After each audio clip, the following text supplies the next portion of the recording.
episode of The Ari Show. Tonight I have a very special guest for you. You know her, you love her. She is the scholar, the student, the one to beat, the one and only Aaliyah Luster. Hi! It's so nice to meet everybody. Thank you for having me. Of course, it is an honor to have you. We just found out on the show about your amazing new film project that just came out. Really? Yes. Do you mind sharing with us a little bit what it's about? Of course. So, my film is about a group of friends at a sleepover, and then one friend, starts acting crazy, and that friend is the death of them all. So that's, a little sneak peek. Great synopsis. We love horror, one of our favorite genres. So how do you feel your product uses or challenges conventions in today's society? Oh, wow. That is a really good question. I feel like one of the things that my movie really did to challenge conventions was it had an all-woman cast. And I feel like that is a really amazing thing. You don't see that a lot in movies in general, but especially in the horror industry. And everyone is actually under 18, so that's a cool little fact. A lot of kids don't make horror movies. And another thing that they did, this more so played into conventions, but there was, a black person in the movie, me. And I did die earlier on in the movie, right, which is a very common thing in horror movies. It wasn't bad, though. I actually really enjoyed it. Enjoyed dying. Right, dying first. Woo, get it over with. But, yeah, and then, of course, regular horror movie stuff like creepy music, a lot of blood. A lot of blood. Ooh, yeah. The details are in the blood. So, how do you feel your movie represented social issues? I feel like, a social issue that it helped was diversity. It represented diversity a lot. My group was made of one immigrant, Lily. She's from France. We love her. And then Angie and Brianna are both Hispanic. And, of course, I'm a young black woman. So it really played into the diversity standpoint. And, of course, it represented women. We did this all by ourselves, 4 young ladies. And also, I feel like touched on the issue of natural hair. As you all know, a lot of times in film, they don't let black actors wear their natural hair how it is. And of course, we natural hair, and I wore it like this for the movie the entire way through. So that was really something I was happy about. A very powerful statement. Very powerful for you to be so young and have such depth to this movie. I love it. It's great. So how do you feel your product engages audiences? Oh, that's a good one.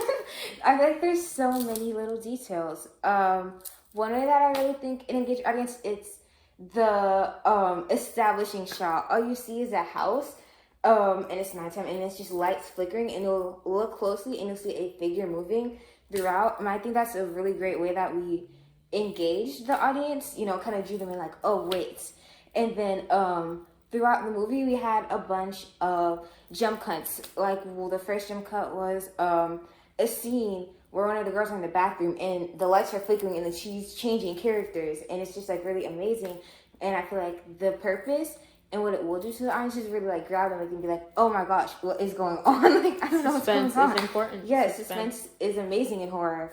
It's, what it's built off of. And I feel like that really tries to engage them. And another thing, it's a little detail at the end of the movie. I'll give you guys a little spoiler. We love spoilers. It's not what you expect. There's a lot going on. And it ends, it wasn't real. I know. No. I'm sorry. It's viewers, did you expect that, viewers? It's a little spoiler, I did not expect that. Yes, it was all a dream at the end. And that, to me, completely engages them because they're like, wait, what? And I feel like that's amazing. Really going to, make them watch it again. And engagement is really important because these are the first 2 minutes of a movie. So you want to really draw them in. And I feel like almost everything we did really was meant to engage them. And it did. That is great. We love it. Powerful, powerful creation here. We're talking suspense. We're talking capturing your audience. Spoilers. But we are amazed here at the Ari Show. And how would it be distributed as a media product? I love this question. I definitely want movie theaters. I love movie theaters. And due to the pandemic, we saw that culture kind of going away a little bit. And I really want to bring it back. And I feel like movies that are shown in theaters it just has a special effect to them. Right, You know, it's an experience. Yes, it's its own experience. It's much different from just sitting at home and watching a movie, and that's why, you know, I really think I want to have it in theaters. I also would love for like conventions, like short film conventions, horror conventions. I would love for it to be distributed in that way. Yes. I feel like it'd be amazing, you know, especially with horror, to get it around people who are so in love with that genre. And short film conventions, there's just like still another experience to it. I love film festivals. Yes, all that, film festivals. I love the experience aspect of it. I don't know. Netflix isn't horrible, but I don't think it's something that I really want for this movie. I can understand that. It's definitely an entirely different culture. Yeah. Between watching movies in your house and then having a full surround sound system of a movie theater. You know? Yeah.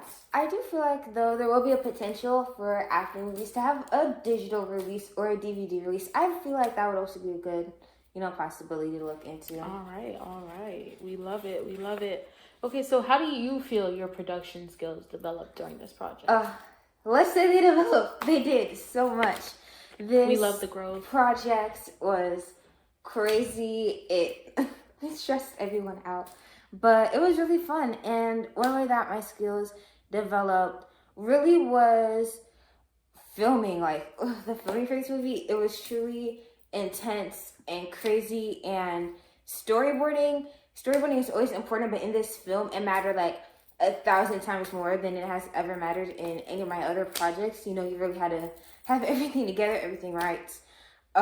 Filming and shots and how we're doing angles and everything. I really feel like that improved majorly. Another thing that improved was editing. Editing was the craziest time I've ever had.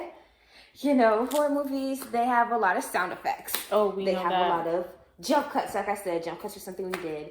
So editing blew me out of the water, but I feel like I really gained a lot of experience from my editing. So I think that's a good thing. That's good. What else developed? Production skills overall. I would also say that my acting developed. I had speaking parts in the movie. I was running, so I feel like it really, helped me grow as an actor, remembering lines. Yeah. That's good. Yeah, being comfortable on camera doesn't come as naturally as some people, and it was kind of funny. It was awkward at first, but you get through it, and I really did enjoy that part of production as well. And there are also props. Oh, we love the props. We love props. I got my props Just so you guys know, there are a lot of props in this movie. I got to work with some. This was my first time really... Oh, well, no, I'm sorry. This wasn't my first time working with props, but it was my first time working with these type of props. And it was actually really fun. Really fun. Okay, we love the props. We do. Okay, last question before we wrap up today's episode of the Ari Show. How did you integrate technology into this project? Did you do like hardware, software, the internet? What did you use? Fun fact, I used all three of them. I know, it's a lot. We love it. We love it. Okay, so let's start with software. The software that I used, of course, we used CapCut. CapCut was what was used to edit. I think that's the most software that we used. There wasn't a lot of software to be used except for the editing part. But yeah, so we used CapCut. CapCut was an experience. It's the only thing that I've used to edit all of my projects. However, this time we had to go really in depth with the editing, so it was a whole new experience on figuring out how to use CapCut to that depth. But that was definitely a software that we used. Hardware, of course, guys, phones are amazing. You have like a mini $10,000 camera in your pocket. You do not need to get like camcorders and really expensive cameras. The really main hardware that we used was a phone. We used two different phones. I think one was the iPhone 11, and the other might have been a 12. Really great phones. Camera is amazing. She's advertising for Apple right now. Yes, we use those phones, and my favorite thing about them is that the lighting, you can like switch the lighting. Yes, we love that tool. We love it, and it makes filming at night so efficient because it's a horror movie, so there are some scenes shot at night. Yeah, so that was the main hardware that we used. And online, of course, guys, YouTube is your friend. We use YouTube a lot throughout this entire project for finding the little sounds that we had to do to put in place in CapCut, like a doorbell or lights flickering. There was like a thud, a slap sound, a splatter sound.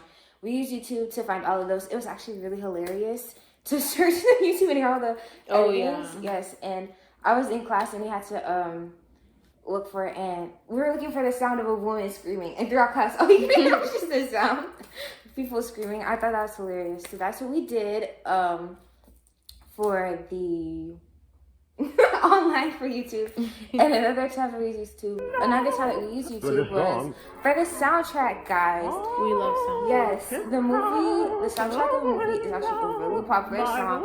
Some of you guys may know it already. I knew it because I played the ukulele and I actually play on the ukulele. Yeah, and talented girl, multi-talented girl here. And I was like, why don't we add this song into the for the soundtrack? And it actually sounds really good. We got a lot of compliments on it in our peer review. It's called Tiptoe Through the Tulips. We use YouTube a lot to definitely figure out that song.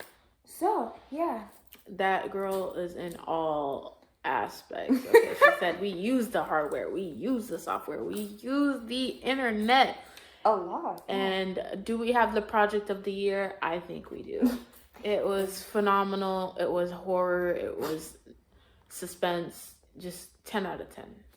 We love it here on the Ari Show. We love it here. Thank you. Well, we'd like to thank our very special guest, Aaliyah, for coming to the Ari Show. I'm so happy I was invited. Yes. We love you, girl. We love the movie. We can't wait till it's out in theaters. We will be there. We will be there. And if you do get a Netflix deal, we'll be streaming. Yay. We love that.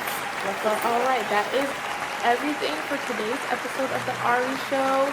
Say goodnight. Bye, everybody. Good night. Thank you.